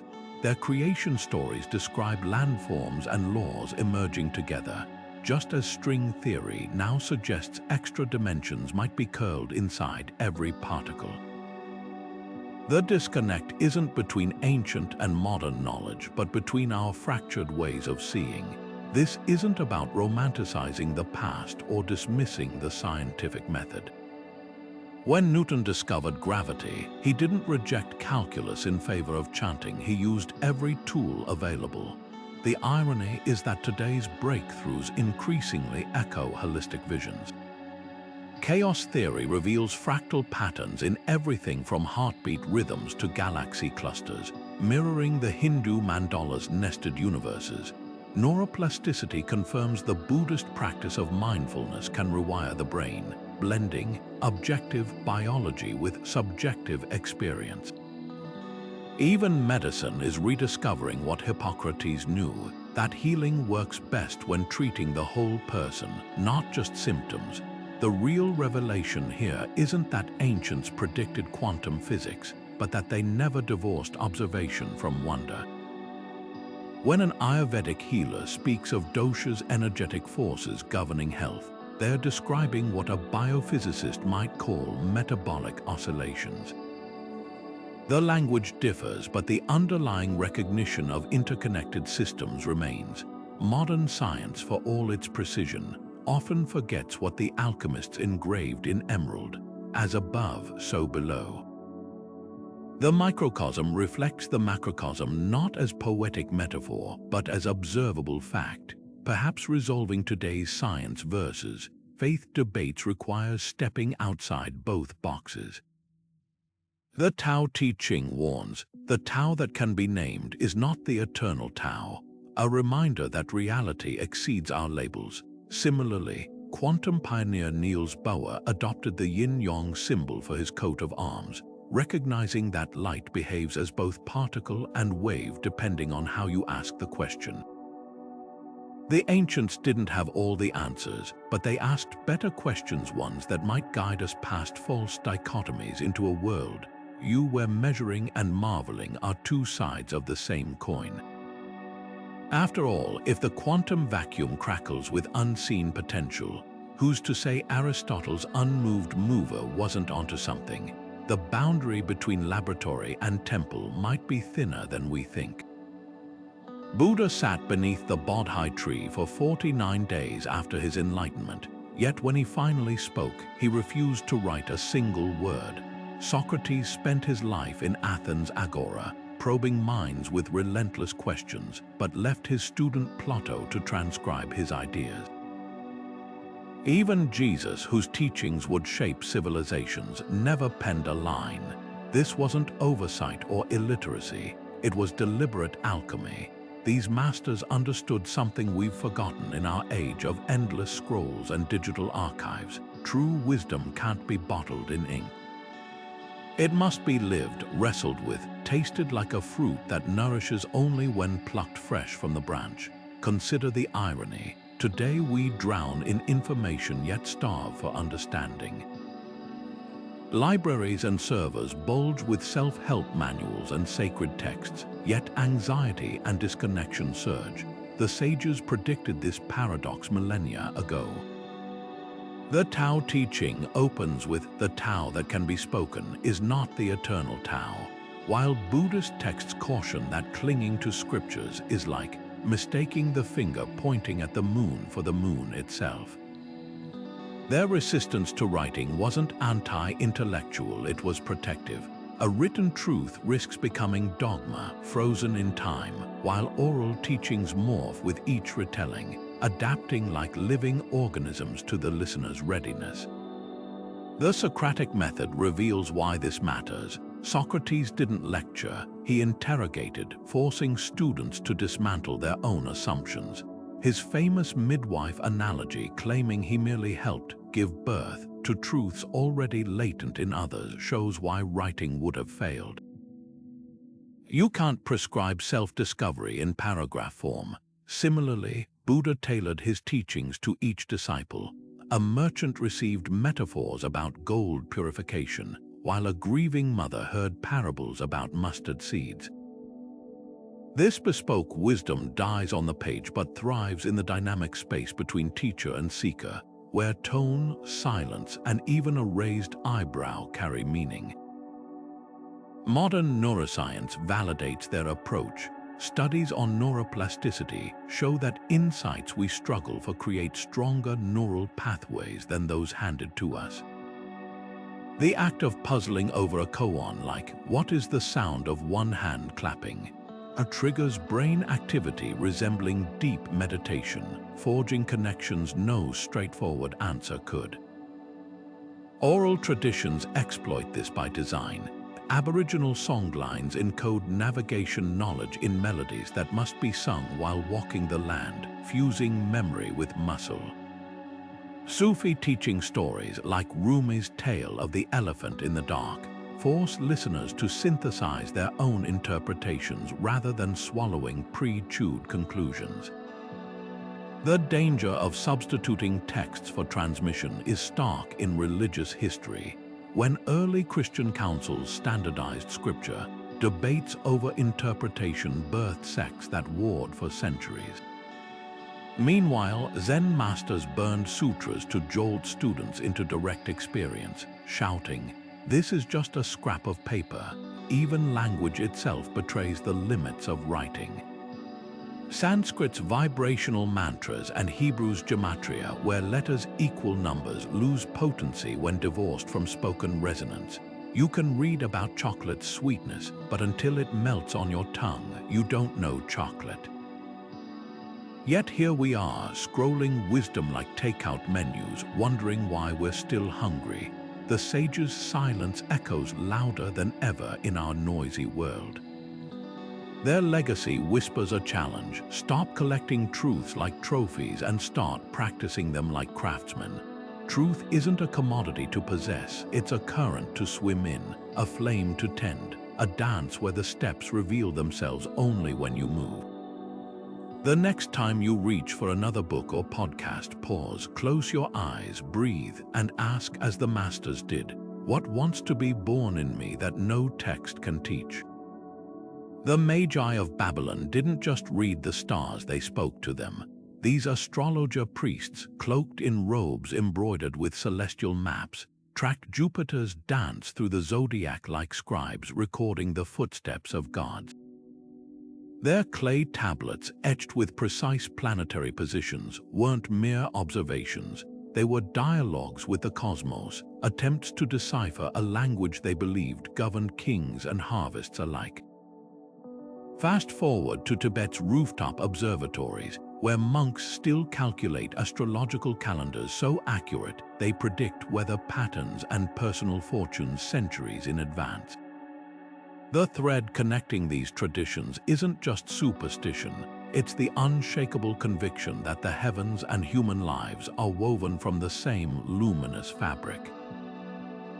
But here's where modern minds stumble. When Isaac Newton, architect of calculus and gravity, spent nights decoding biblical prophecies and alchemical formulas, was he indulging in delusion or practicing a different kind of science? His notebooks reveal a man who saw no contradiction between calculating planetary motion and believing celestial alignments influenced earthly events. To Newton, the universe wasn't a cold machine but a living puzzle, its gears turning in both visible equations and invisible sympathies. This wasn't fringe thinking. Kepler, who plotted the laws of planetary motion, cast horoscopes for royalty. Galileo lectured on astrology at Padua University. For these giants, the stars weren't just balls of gas, they were characters in a cosmic story, and humanity had a speaking role. Skeptics scoff, pointing out that modern astronomy finds no mechanism for planets to shape personalities or events. Yet consider this: Babylonian star charts, dismissed as myth for centuries, were later found to contain precise records of Venus's cycles, data so accurate it helped calibrate early space probes. Tibetan astrological medicine, which links specific days to optimal surgeries, now intrigues researchers studying circadian rhythms and lunar effects on human biology. Even the Magi's infamous Star of Bethlehem has plausible astronomical explanations, from a rare Jupiter-Venus conjunction to a supernova recorded in Chinese annals. Coincidence piles upon coincidence until it starts to resemble pattern. The real rift between ancient astrology and modern science may not be about evidence but epistemology, how we define real influence. When a Tibetan monk claims Mars in retrograde amplifies conflict, he's not suggesting gravity tugs at tempers. He's invoking symbolic resonance, the way a red traffic light doesn't physically stop cars but shapes behavior through shared meaning. In this light, astrology becomes less fortune-telling and more a poetic science of archetypes, mapping psychological seasons as reliably as meteorologists track monsoons. Jung called it synchronicity, a meaningful coincidence without causation, a concept quantum physics flirted with when entanglement showed particles communicating faster than light.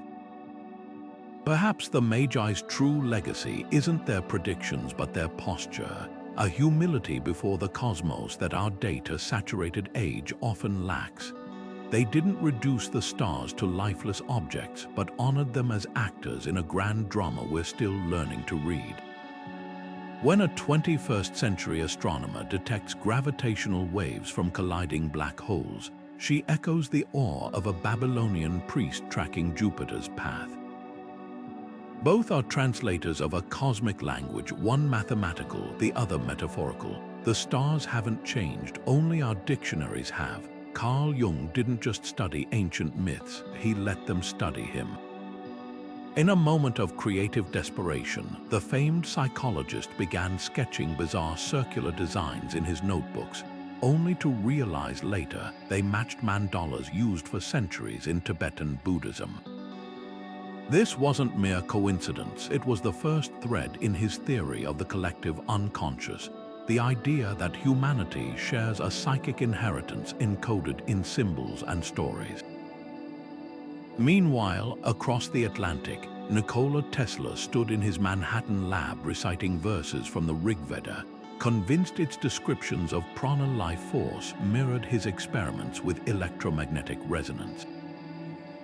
These weren't eccentric side hobbies, they were secret keys to revolutions in psychology and physics. What's startling isn't that modern geniuses borrowed from antiquity, but how deliberately they did so. Jung immersed himself in alchemical texts, recognizing their bizarre imagery as maps of psychological transformation centuries before neuroscience confirmed neuroplasticity. Tesla allegedly slept with the Vedas under his pillow, drawing parallels between Sanskrit terms for Akasha space and his theories about the ether. Even Einstein kept a dog-eared copy of Spinoza's pantheistic philosophy on his desk, finding in its pages a precursor to his own vision of a universe governed by elegant, universal laws. The pattern is undeniable. Breakthroughs often come not from rejecting old wisdom, but from viewing it through new lenses. Consider how quantum physics echoes ancient intuitions. When Niels Bohr chose the yin-yang symbol for his coat of arms after discovering complementarity, the principle that light behaves as both particle and wave, he wasn't being whimsical. He recognized that Chinese sages had grasped the paradox of unity in duality millennia before his equations. Similarly, Schrödinger's famous cat paradox mirrors Hindu teachings about reality existing in superposition until observed, an insight he credited directly to his study of Vedanta. These parallels aren't poetic license. They're evidence that certain truths about reality are so fundamental they emerge independently across cultures and centuries. The real mystery lies in what other forgotten insights might catalyze tomorrow's revolutions.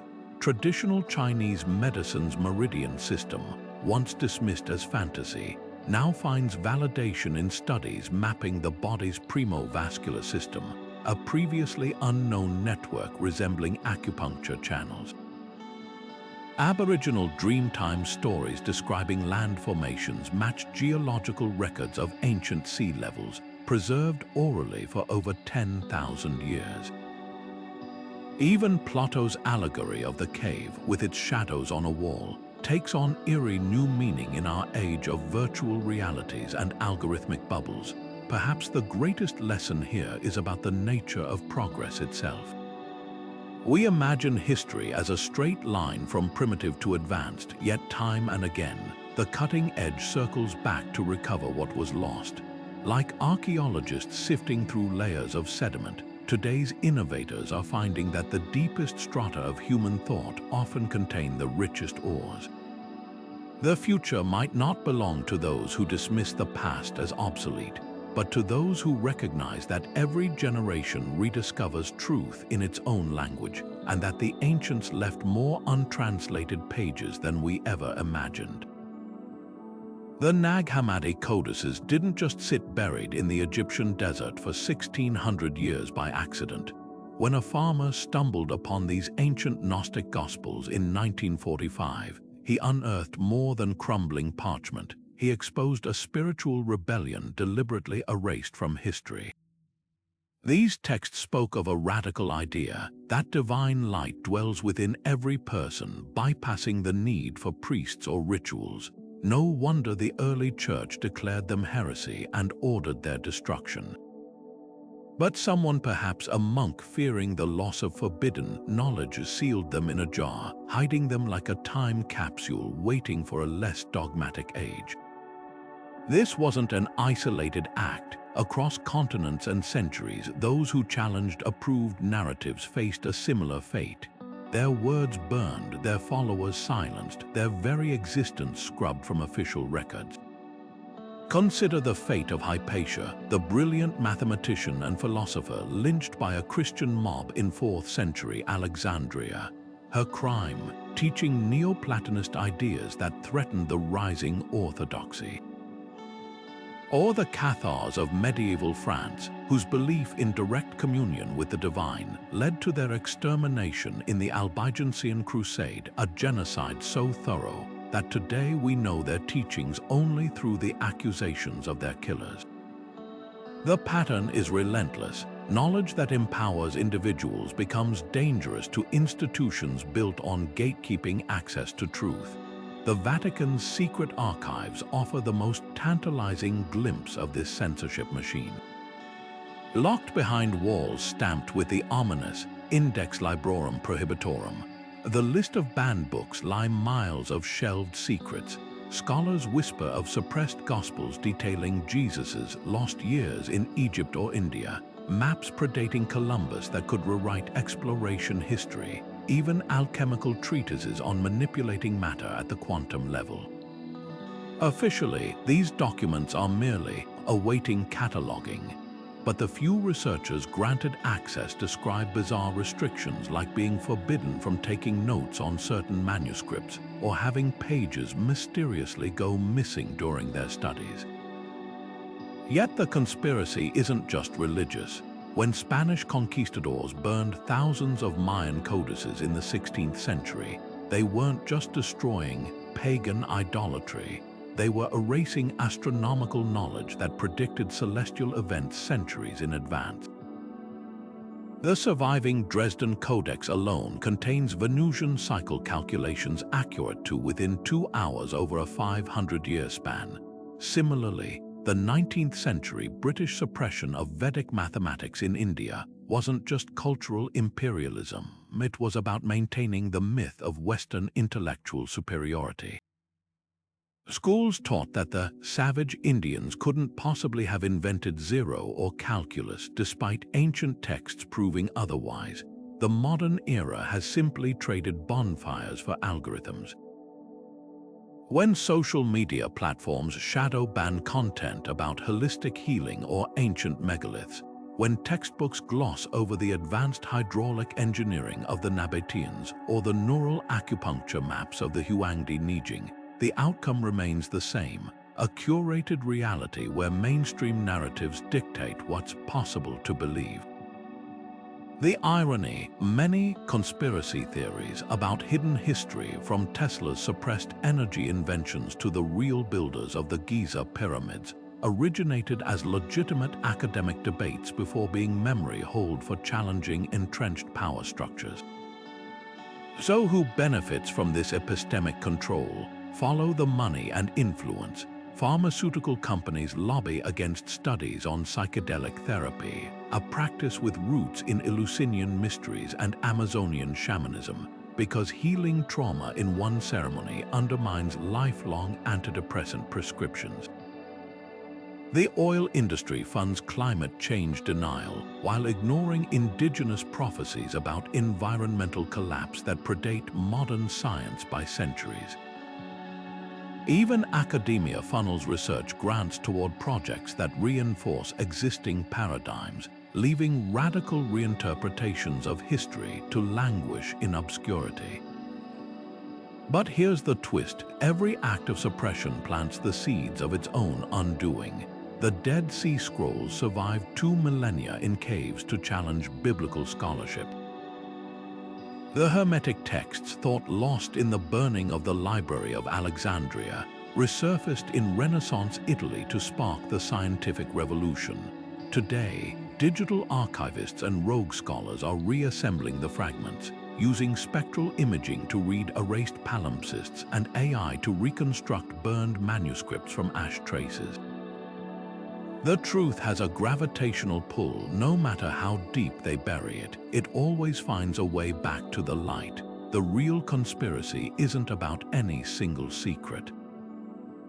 It's the illusion that humanity must wait for permission to access its own wisdom. From the Gnostic Gospels to the Vatican vaults, the message hidden in plain sight is always the same. The keys were never lost. They were stolen, and they're ours to reclaim. Madame Blavatsky's crumbling apartment in 19th century New York smelled of incense and rebellion. There, surrounded by stolen artifacts and handwritten manuscripts, she drafted the Secret Doctrine, a sprawling manifesto claiming to decode the lost wisdom of Atlantis, Egypt, and the Himalayas. Her Theosophical Society promised initiates access to hidden Mahatmas who telepathically transmitted ancient secrets. It was equal parts genius and fraud, blending genuine Eastern philosophy with outright fabrication. Yet this bizarre movement, ridiculed by scholars yet devoured by artists and intellectuals, kicked open a door Western thought had sealed shut for centuries: the possibility that pre-modern cultures knew things we'd forgotten. Fast forward to the Haight-Ashbury district in 1967, where teenagers traded LSD tabs for dog-eared copies of the Tibetan Book of the Dead. The counterculture didn't just borrow from ancient traditions, they ransacked them, stitching together Zen koans, Native American rituals, and Hindu mantras into a patchwork spirituality. When Timothy Leary proclaimed, "Turn on, tune in, drop out," he was channeling the same impulse that drove Pythagoras to establish his mystery school, the belief that altered states could reveal higher truths. But where the ancients treated these revelations as sacred technologies requiring years of discipline, the hippies often treated them as party favors. The results were predictably messy: enlightenment mixed with burnout, genuine insight drowned in excess. Yet buried beneath the chaos, something remarkable was happening.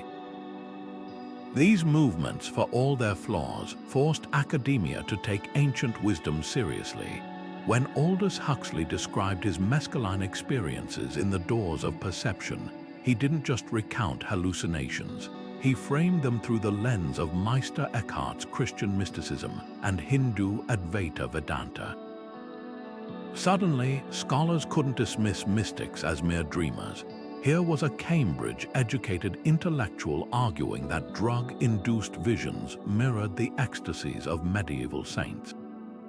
The floodgates cracked open. Jungian analysts began parsing alchemical texts as psychological maps. Physicists like Schrödinger cited the Upanishads in quantum theory lectures. Even the CIA launched Project MKUltra, not just to weaponize LSD, but to test if Tibetan monks really could manipulate reality with meditation. Today's revival is subtler but more substantial. Psilocybin therapy for depression, now FDA approved, mirrors the Eleusinian mysteries' use of ergot fungus to induce spiritual breakthroughs. Mindfulness apps monetize techniques Buddhist monks perfected over millennia. Even the tech elite have gone full neo-Pythagorean, with Silicon Valley billionaires funding longevity research straight out of Taoist alchemy and microdosing like modern-day oracle seekers. The difference: rigor.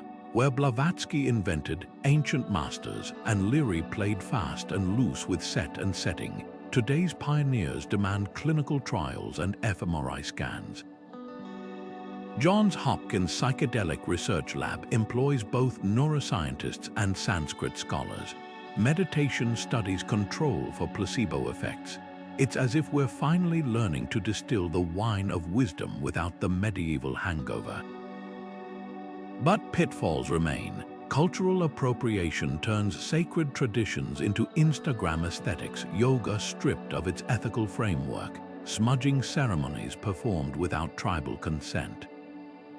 Commercialization risks turning mindfulness into just another productivity hack, as if the goal of Zen were better quarterly reports, and the shadow of elitism looms. When Amazon sells ayahuasca retreats for the price of a used car, it echoes the Gnostic heresy that enlightenment belongs only to those who can pay. Perhaps the real test isn't whether we can resurrect ancient wisdom, but whether we can do so ethically and inclusively. The mystery schools of old guarded their secrets not out of greed, but because they knew unripe understanding could harm. Today's challenge is to democratize access without diluting depth, to honor the roots of these traditions while letting them grow new branches. The ancients left us maps to realms beyond materialism. The question is whether we'll use them to navigate or just as decorations for our spiritual tourism. One thing's certain: the truths they fought to preserve didn't survive millennia just to become boutique lifestyle choices. They're alive, and they're demanding we meet them halfway. Marcus Aurelius didn't wait for a temple or a teacher to find wisdom. He found it in the quiet hours before dawn, scribbling in his journal by candlelight. His meditations weren't meant for publication. They were raw, private dialogues with himself, a practice as old as the Stoics and as accessible as a blank page. This is the first secret the ancients knew. Universal truth doesn't require elaborate rituals or secret handshakes. It begins with the courage to turn inward and ask the questions that unsettle you. You don't need a guru when you have curiosity, or a grimoire when you have your own mind. Take the Druids who didn't just study nature, they conversed with it. Their classrooms were oak groves and riverbanks, their textbooks the patterns of migrating birds and the slow turn of seasons. Modern science confirms what they sensed intuitively. Time in nature lowers cortisol, boosts creativity, and synchronizes brainwaves to the Earth's natural frequencies. But you don't need a forest to start.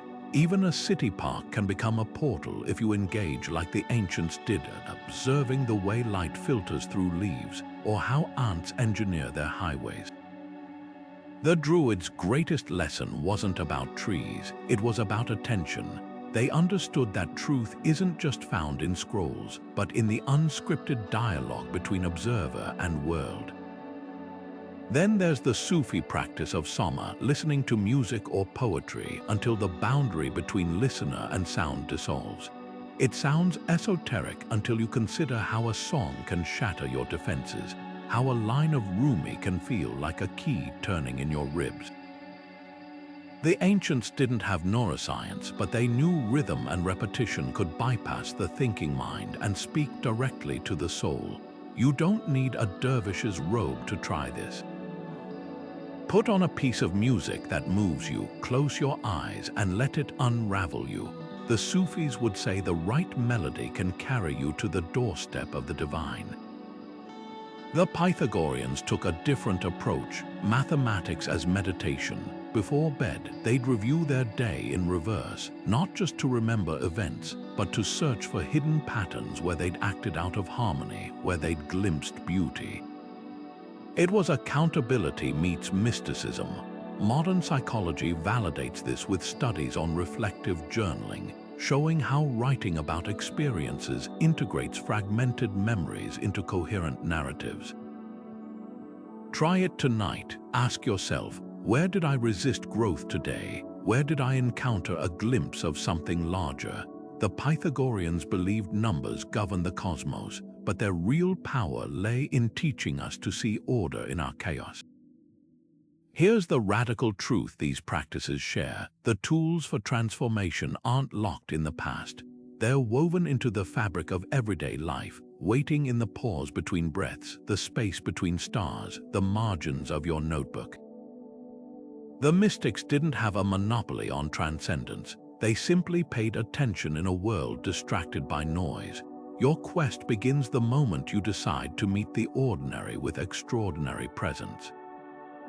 The universe has been whispering all along. The only question is whether you'll lean in close enough to hear. The Upanishads speak of a single truth with many names, like villagers describing an elephant's trunk as a snake or its leg as a tree. Meanwhile, Greek philosopher Heraclitus insisted no man steps into the same river twice, suggesting reality shifts with perspective. These ancient voices frame humanity's oldest riddle. Is truth a unified field or a kaleidoscope of fragments? Comparative mythology offers tantalizing clues. The flood narrative appears in Mesopotamian, biblical, and Mayan lore with uncanny similarities. Divine wrath, a chosen survivor, a bird sent to find land. Yet the differences are equally striking. The Aztec version features a dual-gendered creator, while Genesis centers a singular male god. Are these variations on a historical event, or proof that certain archetypes echo through the human psyche like shared dreams? Dig deeper and the overlaps grow stranger. The Egyptian Osiris and the Greek Dionysus both die and resurrect, their stories mirroring agricultural cycles. The Hindu goddess Kali and the Celtic Morrigan both dance on battlefields, embodying destruction's creative power. Even the Buddha's enlightenment under the Bodhi tree finds its shadow in the Norse myth of Odin hanging from Yggdrasil for 9 nights to gain wisdom. Carl Jung called these recurring motifs, archetypes, psychic blueprints hardwired into our collective unconscious. But are they evidence of a singular truth wearing cultural costumes, or just the mind's limited vocabulary for grappling with mystery? The ancients themselves wrestled with this paradox. Hindu sages described Brahman as one without a second, yet their temples burst with 33 million deities. The Tao Te Ching declares the Tao that can be named is not the eternal Tao, then spends 81 chapters trying to name it. This wasn't contradiction, it was conscious embrace of complementary truths. Quantum physics now mirrors this ancient dance, proving light behaves as both particle and wave depending on how you measure it. The universe seems to insist reality isn't either /or but both /and. Perhaps the answer lies not in choosing between unity and diversity, but in recognizing how they intertwine. Think of a prism splitting white light into a rainbow. The spectrum doesn't negate the source, it reveals its hidden dimensions. The Yoruba proverb says it best: there are 12,000 paths to the top of the mountain, but the moon shines on only one peak. The mystic's gift wasn't reducing truth to a single formula, but teaching us to hold multiple visions simultaneously, like gazing at a hologram where each angle reveals a different facet of the whole. The real test comes when we move from theory to practice. A Buddhist monk and a Christian nun may achieve similar brain scans during meditation, yet describe their experiences in vastly different terms: emptiness versus divine presence. The Vedic fire ritual and the Catholic Eucharist both transform bread into sacred substance through intention, though one invokes Agni and the other Christ. These parallel practices suggest truth might be less about the labels we use and more about the transformative fire they ignite within. In the end, the ancients left us not an answer but an invitation to stand comfortably in the unknowing, to let truth be both mirror and mosaic. As the Zen masters say, first there is a mountain, then there is no mountain, then there is. The journey begins with certainty, dissolves into doubt, and finally rests in a wisdom that needs no declaration. Perhaps that's the real secret hidden in all traditions, the humility to kneel before the mystery without demanding it fit our maps. After all, the mountain doesn't care what path you take, only that you keep climbing. From Plato's cave to quantum foam, the human urge to unravel existence's deepest mysteries has burned like an unquenchable fire across centuries. Picture the Greek philosopher tracing shadows on the wall, the Vedic sage chanting into the void, the alchemist bent over his crucible, each a different lens trained on the same eternal questions. What's astonishing isn't just their insights, but how eerily they converge. Plato's allegory of illusions finds its mirror in Buddhist teachings about Maya, the veil of perception. The Taoist concept of wu-wei, effortless action, resonates with quantum physics observation that particles exist as probabilities until measured. These parallels aren't coincidences, they're signposts pointing toward truths too vast for any one culture to claim. Consider how the ancients mapped reality without microscopes or telescopes. The Hindu Rigveda described a golden womb containing all creation millennia before the Big Bang theory. Heraclitus's "everything flows" prefigured modern fluid dynamics. Even the Hopi prophecy of ecological collapse, passed down orally for generations, reads like a primer on climate science. Their tools were intuition and observation, yet their vision pierced through time.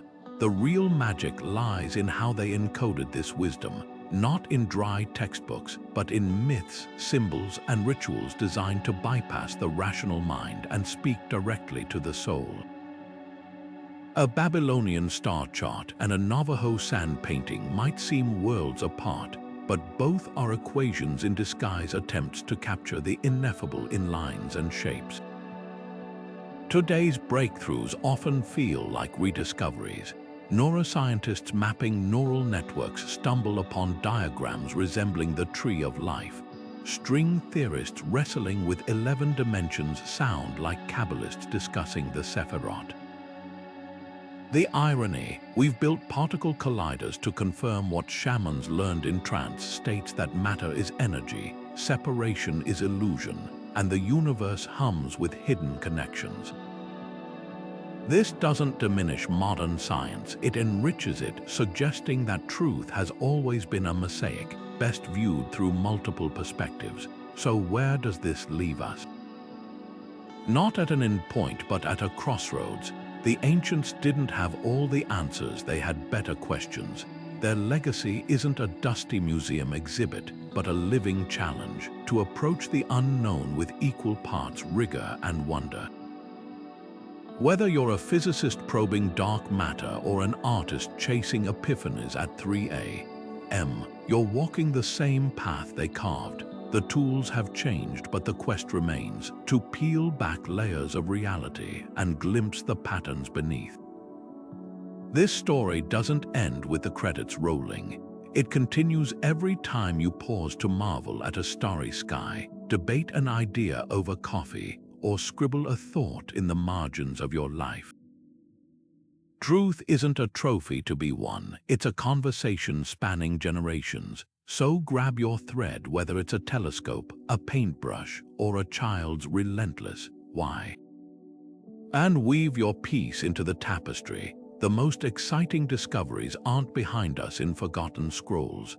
They're ahead, waiting for someone bold enough to ask the next question. The invitation isn't just to learn from the past, but to add your voice to its chorus. After all, the greatest mysteries aren't meant to be solved. They're meant